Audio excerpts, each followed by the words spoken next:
আসসালামু আলাইকুম। Hello viewers, brothers daily blogs থেকে আমি রিফা তারা আপনাদের জন্য নিয়ে আসলাম স্পেশাল স্বাদের রাজহাঁস ভুনা রেসিপি। যারা হাঁস খেতে পছন্দ করেন না হাঁসের এক্সট্রা একটা গন্ধর জন্য, তারা যদি এই রেসিপিটা ফলো করে হাঁস ভুনা করেন অবশ্যই তাদের খুবই ভালো লাগবে। একবার খেয়ে দ্বিতীয়বার খাওয়ার জন্য মনে চাইবে বারবার রান্না করি এই রেসিপিটা। আসলে গরুর মাংসের স্বাদকেও হার মানায়। ইনসাফের আব্বুর যেহেতু গরুর মাংসর থেকে 3 ডবল বেশি হাঁস ভুনাটাই তার পছন্দ। তাকে যদি 3 বেলায় হাঁস ভুনা করে দেওয়া হয় সে তাই খেতে পারবে। তার সাথে সাথে আমরাও অভ্যস্ত হয়ে গেছি। ইনসাফ আমাদেরও খুবই মজা লাগে হাঁস ভুনাটা। স্পেশালি ঘরোয়া উপকরণ দিয়ে খুব সিম্পল ওয়েতে হাঁস ভুনাটা করে দেখানো হয়েছে। কোনো টক দই ছাড়া এত সফট, এত মজাদার হয়েছে যা না খেলেই বুঝতে পারবেন না। এই যে আমার হাঁস ভুনাটার লুক দেখুন, খুবই সুন্দর হয়েছে। মজাদার স্বাদের হাঁস ভুনা রেসিপি দেখতে হলে সম্পূর্ণ ভিডিওটি দেখতে থাকুন। ব্রাদার্স ডেইলি ব্লগসের পাশেই থাকুন। সিম্পল ওয়েতে ঘরোয়া মশলা দিয়ে রান্নাটা করলাম। এই যে এখানে কিছু আস্ত গরম মশলা নিয়ে নিলাম, 6-7টা সাদা এলাচ, 2টা কালো এলাচ, তারপরে দারুচিনি, 2-3টা তেজপাতা, স্টার মশলা, কাবাব চিনি, লবঙ্গ, 4-5টা সব মশলা একসাথে নিয়ে নিলাম। কিছু পেঁয়াজ, মরিচ, রসুন কুচি, 1 কাপের মতো পেঁয়াজ দিয়ে দিলাম আস্ত মশলার সাথে।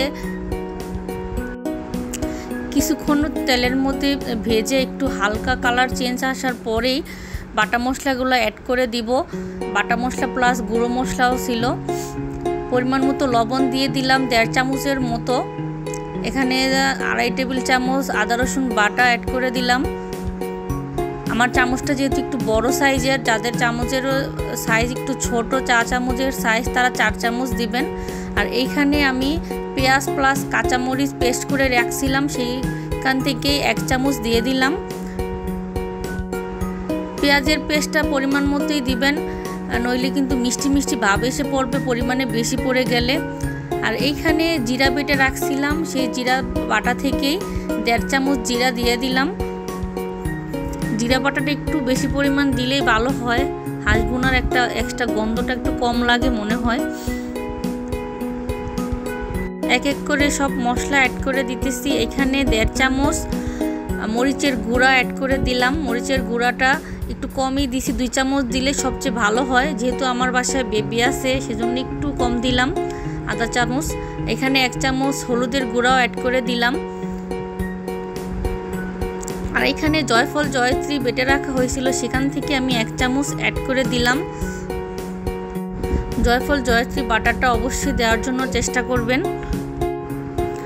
সব মশলা একসাথে কষিয়ে একটু পানি দিয়ে 5 থেকে 7 মিনিটের মতো মশলাটা কষাই নিলাম।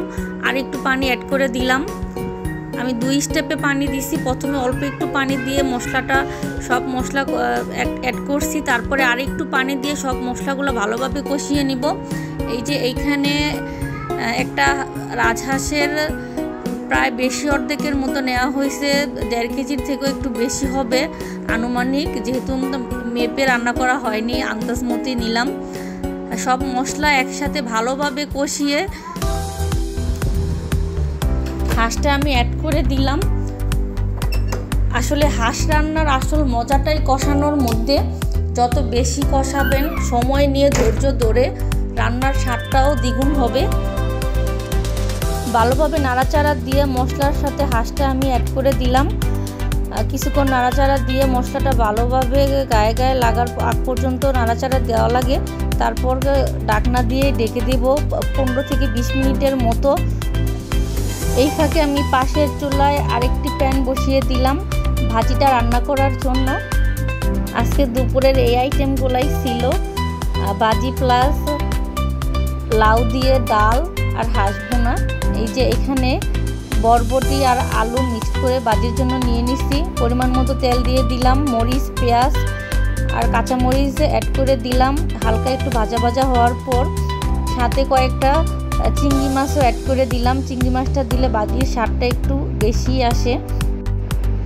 সব কিছু একসাথে একটু ভাজা ভাজা করে চিংড়ি মাছটাও পেঁয়াজের সাথে অ্যাড করে দিবেন, নইলে পেঁয়াজটা বেশি পুড়ে যাবে আর চিংড়ি মাছটা ভাজা কম হবে। দুটো একসাথে দিলেই সমান পরিমাণে ভাজা হয় আর চিংড়ি মাছের কাঁচা কাঁচা একটা গন্ধও থাকে না। আর এখানে সামান্য পরিমাণ মতো লবণ, সামান্য একটু হলুদের গুঁড়া, একটু মরিচের গুঁড়া আর একটু জিরা গুঁড়া অ্যাড করে দিলাম।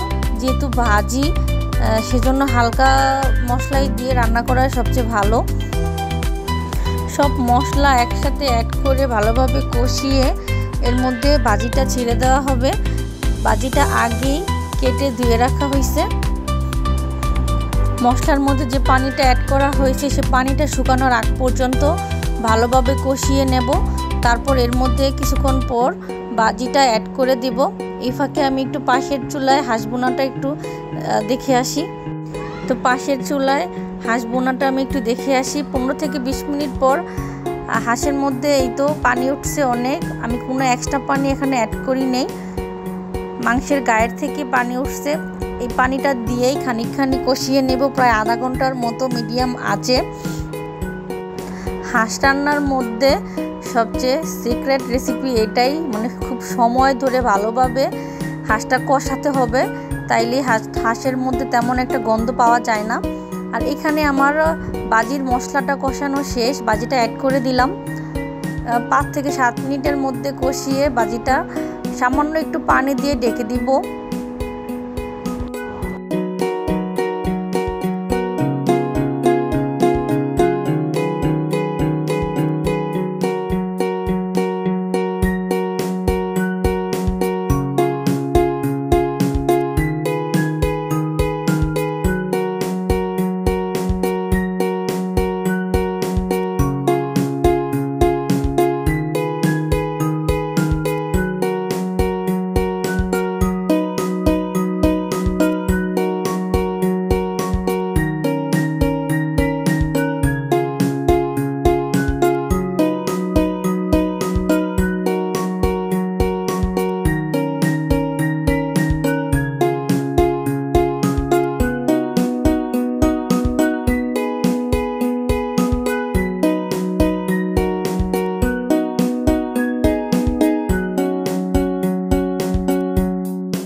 অনেকক্ষণ কষানোর পর এই তো হাঁসের লুক আসছে এরকম।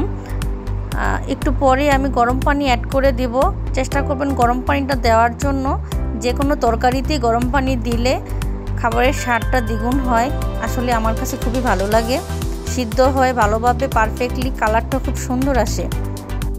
এই যে মাংসের নিচে অনেকটা তেল উপরে উঠে আসছে, দেখে বোঝা যাচ্ছে পারফেক্টলি কষানো হয়ে গেছে। এর মধ্যে আমি 2 কাপের একটু বেশি পানি অ্যাড করে দিলাম, যেহেতু রাজহাঁস একটু সময় লাগে সিদ্ধ হতে। যেহেতু আজকে প্রেসার কুকারে দেইনি, আপনাদের সাথে ভিডিওটা শেয়ার করার জন্য স্টেপ টু স্টেপ। এখন চুলার আঁচটা ফুল আছে 5 মিনিটের মতো রাখবো, বলক আসার আগ পর্যন্ত। যেহেতু গরম পানি দেওয়া হয়েছে, কিছুক্ষণ পরেই বলক এসে পড়বে।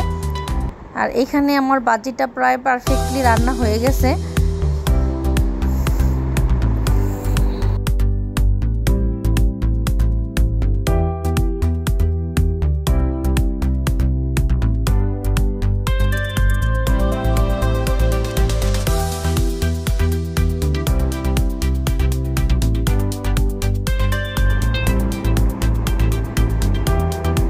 মিডিয়াম আঁচে প্রায় আধা ঘন্টার মতো পানি দিয়ে রান্না করতে হবে।